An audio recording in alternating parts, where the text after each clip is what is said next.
வணக்கம். ஆண்டாள் நாச்சியார் அருளி செய்திருக்கக்கூடிய திருப்பாவை 24ஆம் நாள் பாசுரம்.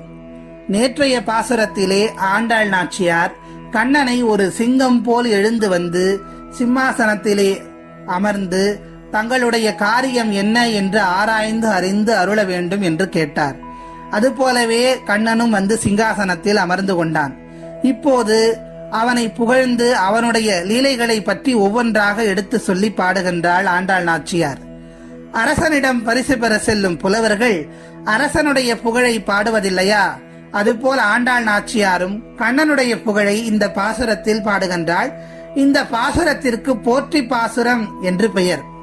இதை நாம் தினந்தோறும் இறைவனை நினைத்து பாராயணம் செய்யலாம். முதலில் பாசுரத்தை பார்த்துவிட்டு வரலாம். அன்று இவ்வுலகம் அளந்தாய் அடி போற்றி, சென்றங்கு தென்னிலங்கை செற்றாய் திரள் போற்றி, பொன்றச் சகடம் உதைத்தாய் புகழ் போற்றி, கன்று குனிலா வெறிந்தாய் கடல் போற்றி, குன்று குடையா வெடுத்தாய் குணம் போற்றி, வென்று பகை கெடுக்கும் நின் கையில் வேல் போற்றி, என்றென்றும் உன் சேவகமே ஏத்தி பறை கொள்வான், இன்று யாம் வந்தோம் இரங்கேலோர் எம்பாவா என்பது ஆண்டாள் நாச்சியார் நமக்கு அருளி செய்திருக்கக்கூடிய திருப்பாவை 24ஆம் நாள் பாசுரம். ஆண்டாள் கிருஷ்ணனுக்கு முந்திய அவதாரங்களான வாமனன் ராம அவதாரங்களை பற்றி கூட இந்த பாசுரத்திலே புகழ்ந்து சொல்லுகின்றார். வரிக்கு வரியான விளக்கத்தை பார்க்கலாம். அன்றி உலகம் அளந்தாய் அடி போற்றி. மகாபலி உலகத்தை கைப்பற்றிய போது உனது திருவடிகளால் உலகை அளந்தவனே, அந்த திருவடி வாழ்க, அதை நான் போற்றுகின்றேன் என்று சொல்லுகின்றார். அடுத்த வரிகளில் சென்றங்கு தென்னிலங்கை செற்றாய் திரள் போற்றி, சீதையை மீட்க தெற்கில் உள்ள இலங்கைக்கு சென்று ராவணனை வெற்றி கொண்டவனே, உனது வீரம் வாழ்க, அதை போற்றுகின்றேன் என்று சொல்லுகின்றார். அடுத்த வரிகளில் பொன்றச் சகடம் உதைத்தாய் புகழ் போற்றி, சக்கர வடிவில் வந்த சகடாசுரனை காலால் உதைத்து வீழ்த்தியவனே, உனது புகழ் வாழ்க என்று சொல்லுகின்றார்.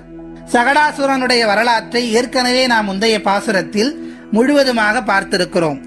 அடுத்த வரிகளில் கன்று குனிலா விரிந்தாய் கடல் போற்றி. இந்த வரிகளில் கண்ணனுடைய மற்றொரு பராக்கிரமத்தை இங்கே நமக்கு உணர்த்தி காட்டுகின்றார் ஆண்டாள் நாச்சியார். கம்சனால் ஏவப்பெற்ற கவிதாசுரன் விளாமரத்தின் வடிவமாய் கன்று மேய்க்கும் கண்ணன் தன் கீழ் வரும்போது மேல் விழுந்து கொள்வதாக எண்ணி வந்து நின்று கொண்டிருக்கிறான். அவ்வாறே வத்தாசுரன் என்று சொல்லக்கூடிய இன்னொரு அரசன் கண்ணனை முட்டி கொள்ளும் பொருட்டு கன்றின் வடிவமாக வந்து காத்திருக்கிறான். இதனை நன்கு அறிந்த கண்ணன் அக்கன்றின் காலை பற்றி சுழற்றி விளாமரத்தின் மீது வீசி எறிகின்றார். இருவரும் சிதைந்து தமது அசுர வடிவத்துடன் விழுந்து இறக்கின்றனர். இதைத்தான் கன்று குனிலா விரிந்தாய் கடல் போற்றி என்று சொல்லுகின்றார் ஆண்டாள் நாச்சியார். அடுத்த வரிகளில் குன்று குடையா விடுத்தாய் குணம் போற்றி, கோவர்த்தனகிரி மலையை குடையாக ஆக்கி ஆயர் குலத்தவரை இந்திரன் அனுப்பிய மழையிலிருந்து காத்தவனே, உனது குணம் வாழ்க என்று போற்றுகின்றார். அடுத்த வரிகளில் வென்று பகை கெடுக்கும் என் கையில் வேல் போற்றி, பகைவர்களை வெல்லும் உனது கையில் உள்ள வேல் வாழ்க என்று சொல்லுகின்றார். இவ்வாறான உன்னுடைய வீர செயல்களை பாடி உன் அருளை பெறுவதற்கு நாங்கள் வந்திருக்கிறோம் என்பதை அடுத்த வரிகளில் என்றென்றும் சேவகமே ஏத்தி பறை கொள்வான், இன்றியாம் வந்தோம் இரங்கேலோர் எம்பாவாய். இப்படி உன்னுடைய பராக்கிரமங்களை எல்லாம் சொல்லி வீரதீர செயல்களை எல்லாம் சொல்லி உன் அருளை பெறுவதற்காக நாங்கள் வந்திருக்கிறோம், எங்கள் மீது இரக்கம் காட்டுவாயாக என்று கேட்கின்றாள் ஆண்டாள் நாச்சியார். திருப்பாவையிலே வேறு எந்த பாடலுக்கும் இல்லாத சிறப்பு இந்த பாடலுக்கு இருக்கிறது. திருப்பாவையிலேயே இந்த பாடலைத்தான் சிறப்பாக போற்றி பாசுரம் என்று சொல்வார்கள். அதே போல் இன்னொரு சிறப்பும் இதற்கு இருக்கிறது. முன்பே ஓங்கி உலகளந்த உத்தமன் என்றும் அம்பரம் மூடறுத்த உலகளந்த உம்பர் கோமானே என்றும் வாமனனை பாடிய ஆண்டாள் நாச்சியார் வேறு எந்த அவதாரத்தையும் விட சிறப்பாக 3வது முறையாக இப்போது அன்று இவ்வுலகம் அளந்தாய் அடி போற்றி என்று சொல்லுகின்றார். அப்படி என்னதான் இந்த வாமன அவதாரத்திலே இருக்கிறது என்று பார்த்தால், பக்த பிரகலாதனின் பேரன் அசுரகுல சக்கரவர்த்தி மகாபலி சிறந்த சிவபக்தன், நற்குணங்களால் தேவர்களுக்கும் மேலானவனாக கருதப்பட்டவன். ஆனால் அதுவே அவனது கர்வத்தை அதிகப்படுத்தி தனக்கு இந்திர பதவி வேண்டி யாகம் ஒன்றை தொடங்குகின்றான்.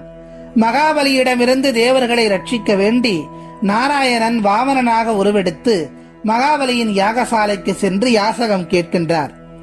யாசகம் தர ஒப்புக்கொண்ட மகாபலி 3 அடி நிலம் கேட்ட வாமனனை பார்த்து, இந்த உலகத்தையே கேட்டாலும் தர இயலும், என்னிடம் இப்படி 3 அடி மட்டும் யாசிக்கின்றாயே, இது சரியா என்று அகந்தை தொனியில் பேசினான்.